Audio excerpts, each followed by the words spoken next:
take 5 dried grams. I weigh 145 pounds. If you weigh more, take more. If you weigh less, take less.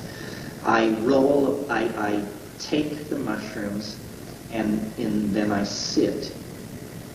Even though, for me, they never come on faster than an hour. I sit that whole hour. And I usually smoke a bomber. And I usually roll up 3 more. And then I have them laying in front of me.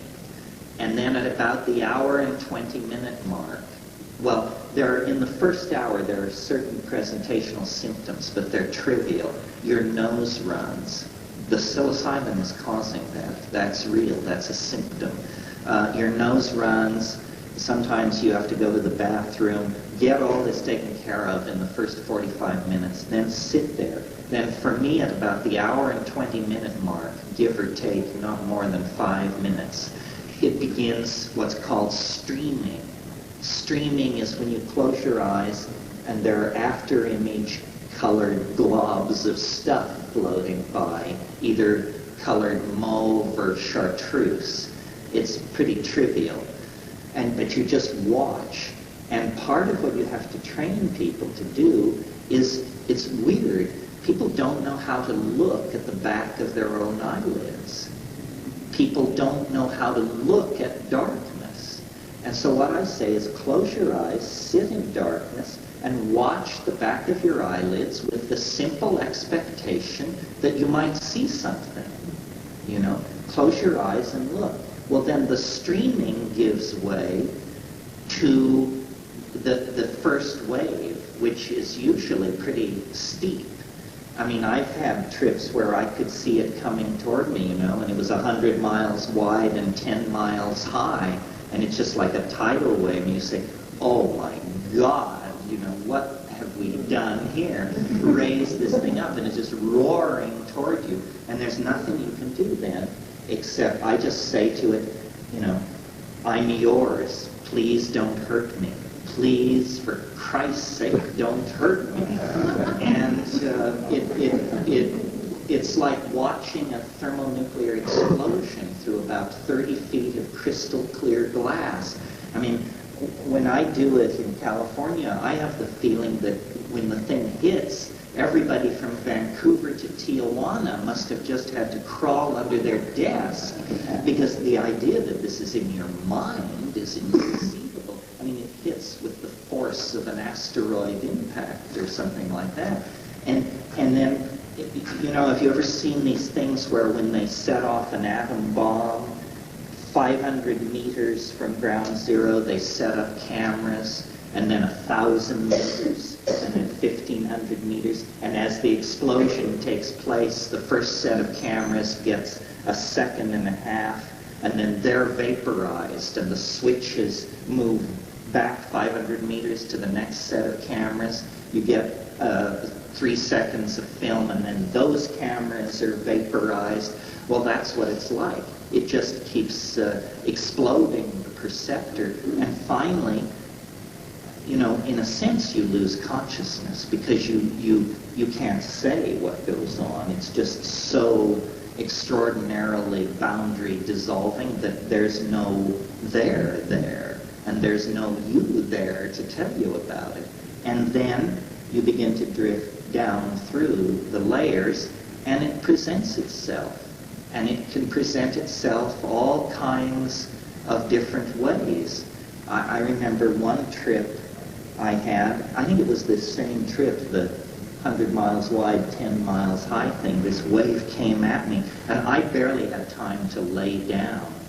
And after a long, long time, I became aware that there was a woman standing over me in some kind of tight-fitting suit, some kind of sexy outfit, and I heard a voice, and it said, they say it helps to close your eyes, cowboy. And so I closed my eyes, and it was just and it was just raging. And then after about 30 seconds, I opened my eyes, and this woman who was standing over me with my body between her legs put her face right down next to mine and said, "Is it strong enough for you, asshole?" Yeah. Yes. It's strong. So, you know, the humor of the thing is amazing. It can come at you so many different ways. And then the conversations take place. And they can be anything. I mean, I remember one trip where, you know, something's happening and then click, and I'm looking at a map, and over here is the East Coast, New England, Florida, so forth, and over here is Europe and England. And so I'm looking at this map, and then I see a little ship setting off from France, like a little cartoon ship. And the voice says in my head, "Each ship represents 10,000 settlers." And so I see this ship go across, and it lands in New England. And then I see one leave from England, and it lands in Georgia. And then I see little villages growing. It says, "Each village represents a community of 100,000 people." Well, what is this? It's an animated movie about the colonization of North America? Great, thank you. I have no idea what this is for. The other thing you can do with mushrooms, which is really fun, is you can say to it, "Be MDMA," and it will just drop its outer space-ish garb and all that, and it will be MDMA. You can say to it, "Be LSD," and it will be LSD. And then, as I said, the scariest thing to say to it is, "Show me what you really are for yourself." And at that point, it just begins to come apart, and you can't stand it. After 40 seconds of that, you say, "I'm sorry I even asked. You know, reassure me." And because you have the sense, you know, my God, this thing is what it seems to be. It's a galactic intelligence. It's 1 billion years old. It's touched 10 million worlds. It knows the history of 150,000 civilizations. It's beyond your possibility of conceiving, and why it is communicating with an organic atom like yourself is not entirely clear. Its essence cannot be assimilated. It guards you from it.